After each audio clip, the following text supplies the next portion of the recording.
Good evening, everyone. It's Jeanette Martin, the owner of the MYBC Consulting, aka the Move Your Bum Chum Consulting Company. And you're live on my Facebook page and you're getting notified that we're going live because it's Tuesday night. And that means it is the MYBC Virtual Bookstore Author Series, where I bring you authors from all genres of books and we chat about the why and the how and the who. So without further ado, do you like that? I'm writing a poetry book right now. So there you go. So who are you, mademoiselle? Well, thank you so much for having me. My name is Tracey Shearer, and I'm a 2-time published author and a 4-time cancer survivor.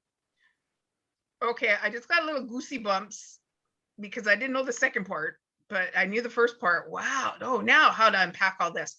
So first of all, let's go into where is Tracey coming in from on this big blue marble?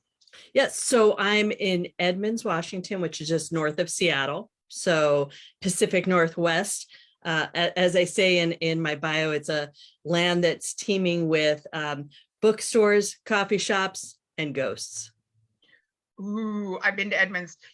One day, Tracey, you and I are going to have a ditch party.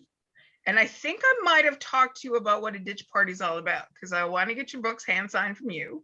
There was this phenomena that happened in 2020 between our two countries because Edmonds is not very far from me. I think we're maybe 45 minutes down the I-5 or something like that because I live by the Aldergrove border in Canada.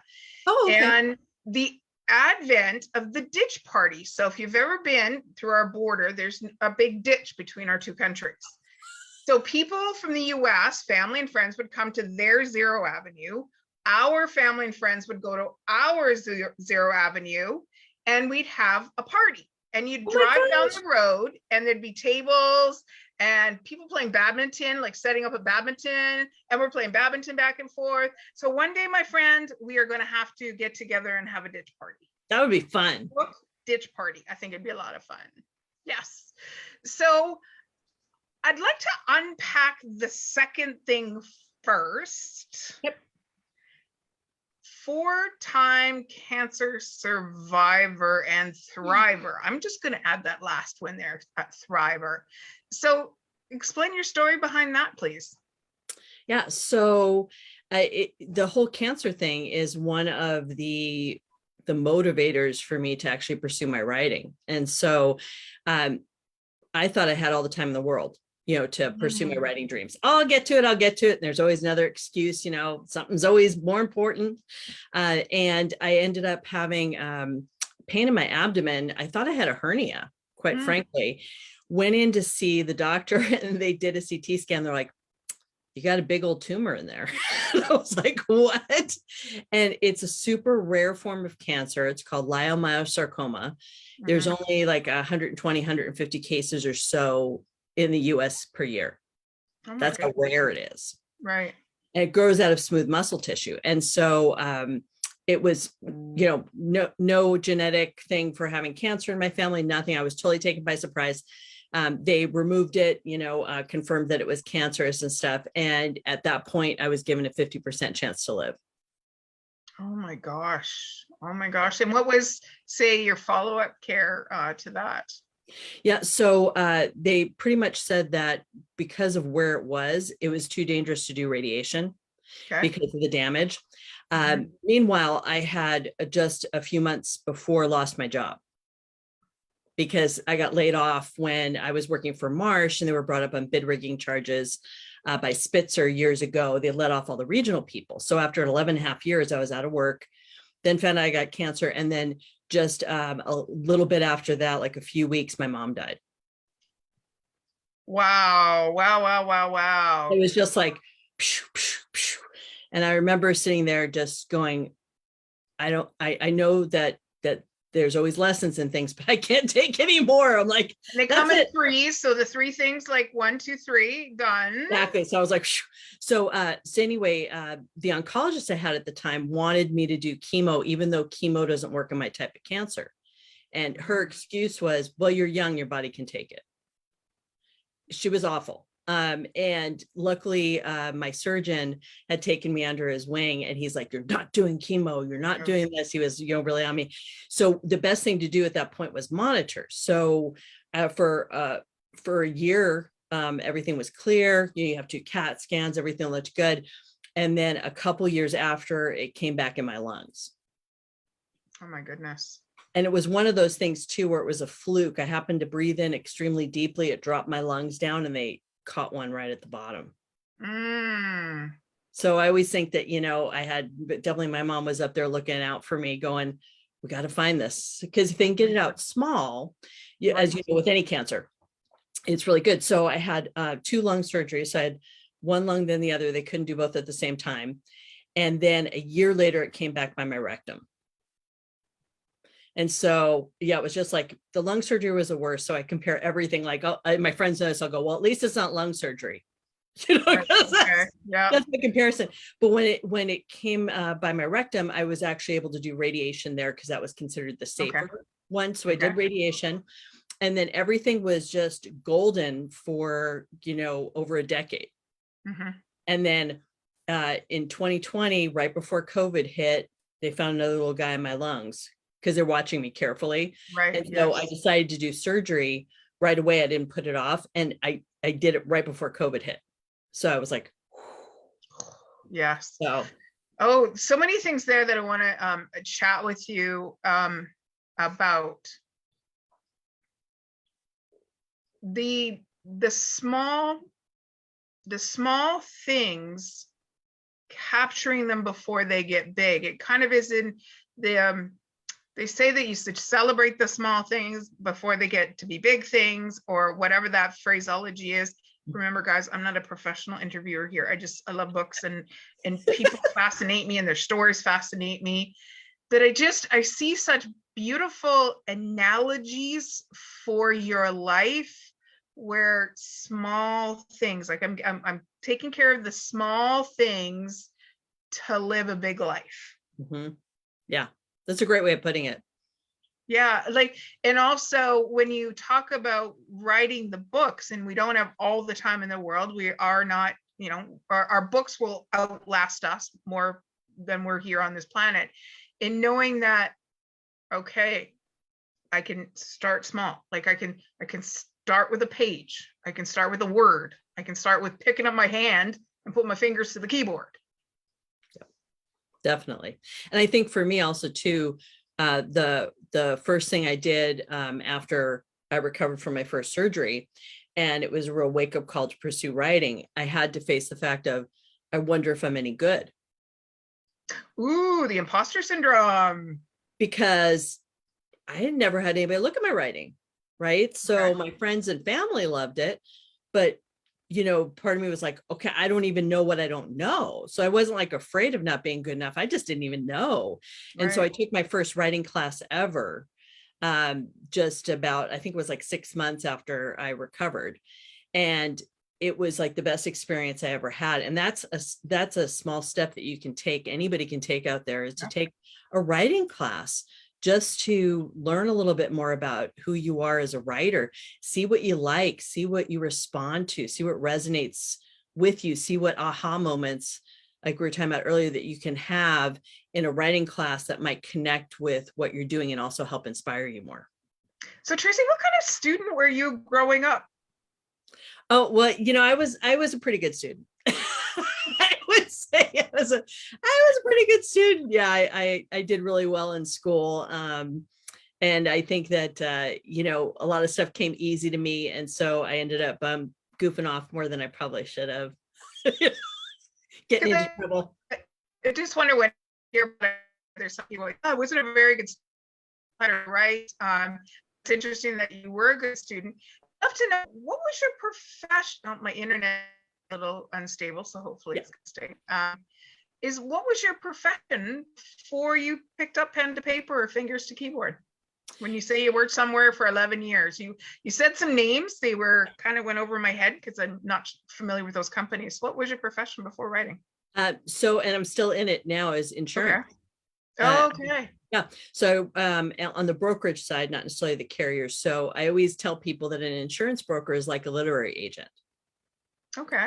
So you go to a literary agent with your manuscript, and if they want to work with you, then they will go out to publishing houses and try to see where you might fit. And so they've Okay. got access to the publishing houses, and they're taking your work out there to try to sell it. Well, with an insurance broker, you come to an insurance broker to help you find the right placement. And we go out to carriers to try to see Okay. where the right placement is Yep. for you and the right coverage. And we're presenting you out there. And so it's kind of, that's the easiest way I can say to Great describe it. analogy. Yeah, because a lot of people go, brokers, does that mean you write the insurance? I'm like, well, it's a little different. But yeah, I actually fell into the insurance area because I was out of work, and there was a job for like issuing certificates of insurance and whatnot. And I thought, oh, I'll just do it for a little while. And then it's like, 30 years later, I'm still in it. But you know what? You use storytelling all the time in insurance. Mm, And you constantly say, what if this happened? What if right. that happened? And that's exactly what you do in writing. So you do have some creative aspects to it, which I think has been fun. So that leads us into, what genre of books have you written? Yeah, that is a great question. So I've been told by several literary agents that I'm genre defying. Ooh, very nice. You have your own category. Yes. Nice. Which means that that it's really hard to fit me into a publishing box. So what was very interesting is I've been told that Entwine and Raven, my two books, are mysteries, romance, thriller, suspense, women's fiction, paranormal. They've got a little bit of everything. And for a publishing house, I had one agent tell me, she goes, I absolutely love you and I would sign you right now. She goes, but I would have to tear apart your book and take out all the women friendship and just make it a paranormal romance, or take out all the paranormal stuff. I'm like, but that's that's like having a baby and saying, excuse me, your baby can only have, no, I don't even want to make that analogy because it's just wrong. It's just wrong. And she was super honest with me. She goes, oh my God, I love your writing, but I know I can't sell it because they want a cookie cutter that they can fit in there. And I actually did get a publishing contract. I had an agent, and she couldn't get my stuff sold, not because of that reason. There was some stuff that was going on personally with her, and so she had to let everybody go that she didn't have contracts with. So all of a sudden, I was like out there without an agent. So, but I knew my writing was good enough. That was the thing. I was like, okay. And then I got a publishing contract from a small press. And I tell you, years ago when I first started out, I would have just grabbed it. I would have been like, oh my God, somebody wants to publish me. But I really dug into it and did my research and stuff and found that it was just too restrictive. I wouldn't have been happy. Okay. And so I turned it down. I still can't believe I did that because I was very, very like stepping forward into my own authority and saying, nope, I'm going to do it myself. And then I self-published Entwine and Raven, and just the fact of the reviews on Amazon and how much people have loved it. I mean, you really shouldn't let something stop you, like self-publishing now, because self-publishing is so easy now. It's amazing. Well, it's almost like when I say about this virtual bookstore, is I thought of a place on my website where I can put people's books that I've met and love and adore. Did I need bricks? Did I need plywood? Did I need any of the traditional sense of building a bookstore? No, you need that beautiful intent and the methodology to be able to share what you want to do. So I commend you. And yes, self-publishing is definitely the way to go. So your two books, Raven and Entwine, which is the first, which is the second? So the first one is Entwine, and that's actually the ghostly realm in between where people go on, wherever that is. I won't give anything away, and the land of the living. So it keeps the balance. And then Raven is the second book. And I'm working currently on the third book of the trilogy. It's going to be released Halloween this year. Ooh, you must come back. You must come back. So do you have your two books there? I hope. Yeah. Perfect. I will grab them back here. You'll just grab them. I will just grab them. Yes. Oh, they have got a nice little tuck in the corner with a nice big hot chocolate. They're a nice size. They're chunky. That's Yeah. beautiful. When you get in, I love a good fiction book where you're in it, where it doesn't go by too fast because it's like, no, I don't want it to end. I don't want it to end. Yeah. So, oh, go ahead. Oh, I was just gonna say they're about for those of you who are thinking about writing, and I always get this question, how many words are they? Mhm. So for mine, they're about 100,000 words, Okay. and that's about 400 something pages in paperback. Okay. So I always suggest for those writers out there that are listening, take a look at some of the word counts for your genre, and that'll give you a really good idea of what you should shoot for. See, we're tuning in all the time. There's always a little nugget. So let's take the back of the first book, and I would love for you to read it out. Oh, sure. Let me get my, as I've gotten past 40, I should say 50.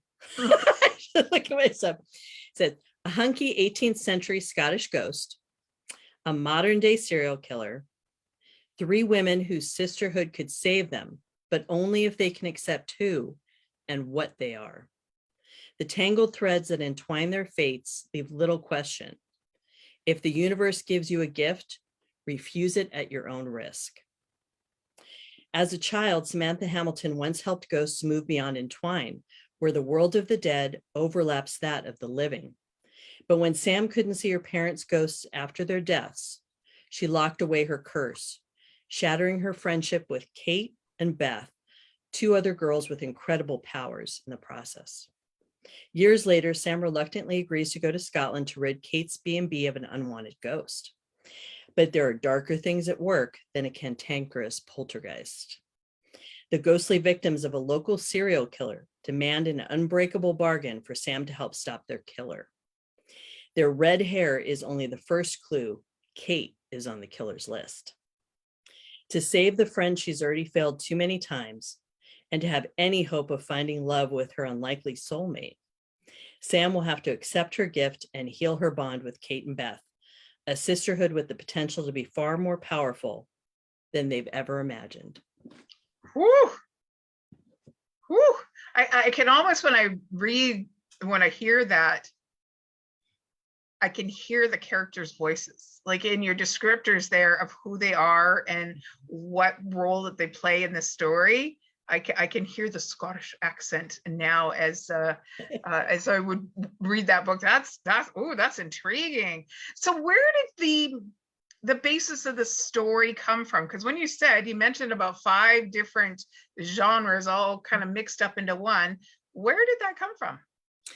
That's a great question. I had originally had this idea about somebody who had gifts, and I thought about the fact of seeing ghosts because, I've felt sometimes where I might have seen a ghost or 2, and but nothing like an officially like a skill. I'm not a medium or anything else like that, but where I've kind of seen it, and I thought about it. I'm like, well, what if somebody had that gift and they had, how would that be growing up? And I just started doing these what ifs. And I started going, well, what if they had friends when they were growing up that all had gifts because they were kind of all ostracized to a point? What other gifts did these girls have? And then why isn't this woman still seeing ghosts? What happened to change that?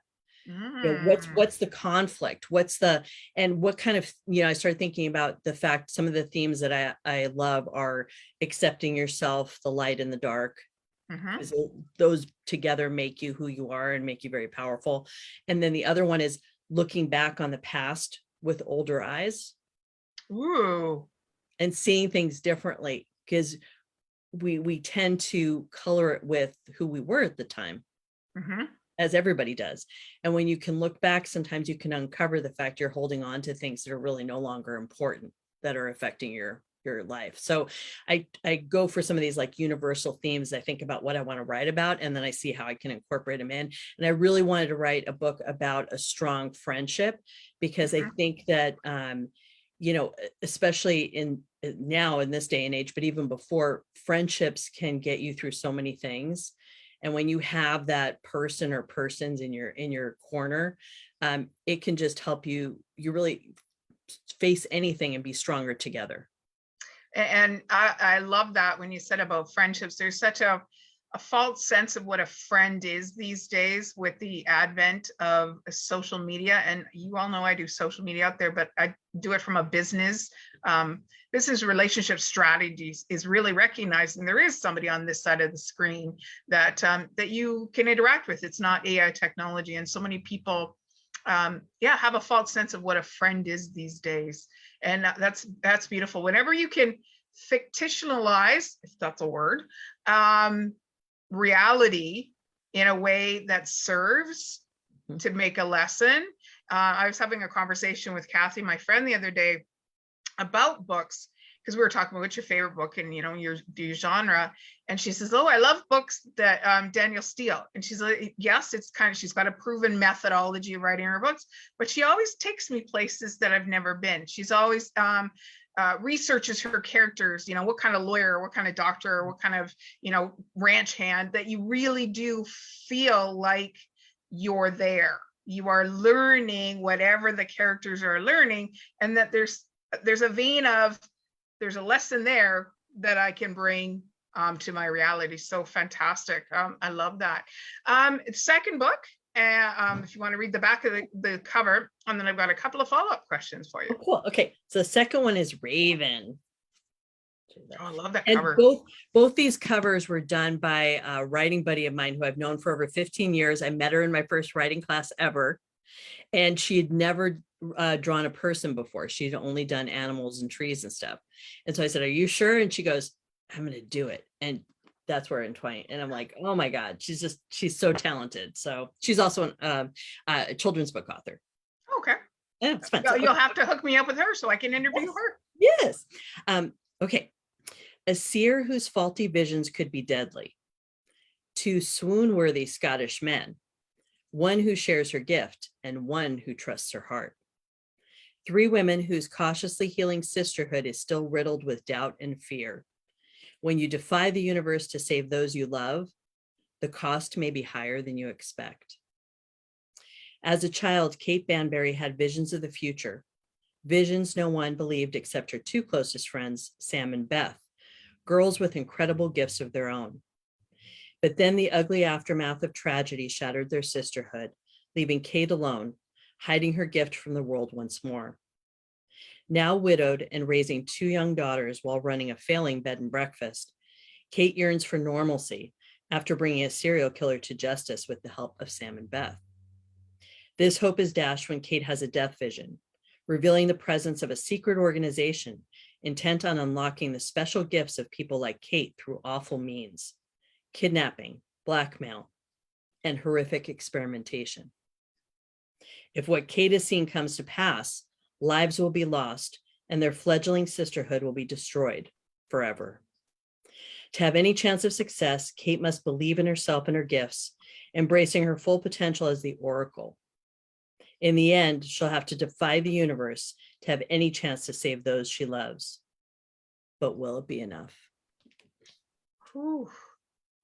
So what is the time period that your books are written? Modern day.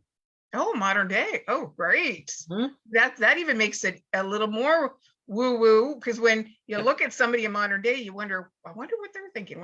Oh my gosh. I'm excited to read them. So what is the age range, or who is your typical reader? Oh, that's a great question. And I get this a lot, so I'm glad you asked it. I would say teens on up, because there are some sex scenes in here. They're not graphic, but I've had people go, can my 8-year-old read it? I'm like, you read it first. It's not Harry Potter. And then why don't you read the parts that are okay? Because the rest of it's, it's fine. Right. But I've had, I think my oldest reader that I know about is in their 90s. Oh my gosh, that's beautiful. And men and women. Like I completely thought, oh, well, women are going to really resonate with this because it's about women and stuff. I've had so many male readers who have left reviews, who have contacted me.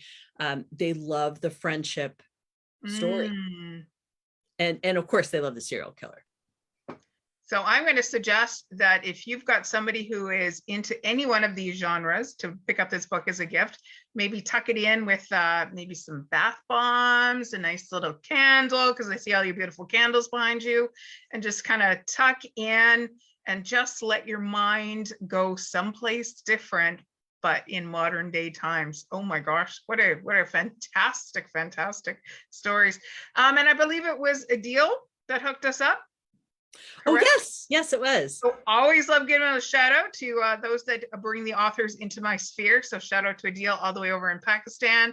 It is 7:25 or 8:25 a.m. over there. So he may be watching. You never know. Tracey, I'm going to let you wrap it up to kind of what has been your learning thus far of being a writer of fiction books? I believe that the biggest thing that I've taken away from being a fiction writer is the power of fiction to heal not only the reader, but the author, and to also change minds and lives. Because with fiction, you can tackle really difficult subjects. You can get in themes there that people aren't expecting. That's what's happened with my book. People said, I didn't realize that there were all these life lessons in here. It's fiction. And I'm like, I know. But with fiction, people let down their guards and they dive into that world, and you can really affect change and affect just better perspectives. Whatever your message is, you can get it across in fiction. Fiction does not have to be fluff. Fiction can be just as powerful as nonfiction.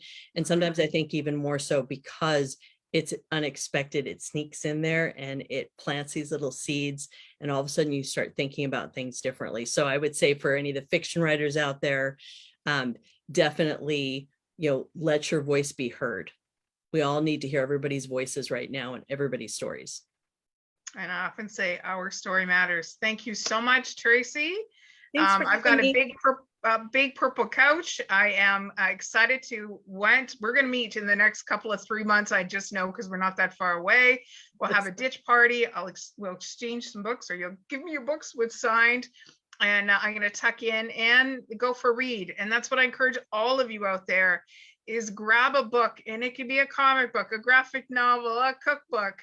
Just grab a book, tuck yourself into a corner with a little cup of tea or your beverage of your choice, and take your mind, your body, your spirit to someplace never thought of before. You'll come away with at least one lesson somehow, somewhere, because someone chose to take fingers to keyboard, pen to paper, or their voice to a voice recorder and share their story. So thank you so much, Tracey. And you'll notice that I didn't put, if you have any questions for Tracey, she's more than willing to answer them. Throw them into the comments. She'll come back and she'll check my Facebook page afterwards and answer any of those questions. And she'll be sure to put her link into the comments as well on where to buy these books. Thank you so much. Tune in again next. You're very welcome. Tune in next Tuesday night for another edition of the MYBC Virtual Bookstore Author Series. Thank you, everybody.